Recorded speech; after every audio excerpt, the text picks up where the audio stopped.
Alex, it's, one thing from a customer's point of view, which of these might make sense, but for Masayoshi Son, does it matter who he ties Sprint up with as long as it's somebody? Yeah, there are two very different paths on the table for him right now.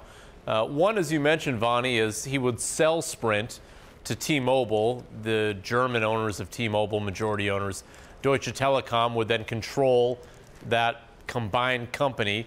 The other path is that he would spend, let's say, $150 billion or so of SoftBank's money to try to acquire Charter. And then Masayoshi Son would stay in control of this combined wireless cable company that would theoretically push Charter toward a stronger position in a 5G world. Of course, there are far fewer synergies for that deal than the T-Mobile deal, and that's why Sprint is looking at both of those options, Sprint/SoftBank, looking at both of those options right now.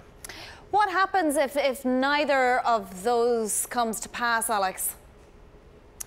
Great question, Vonnie. I don't think Masayoshi Son would like that outcome. Sprint is not in a very good position in the near term in the 4G LTE world, which is why he is so gung-ho about doing a deal.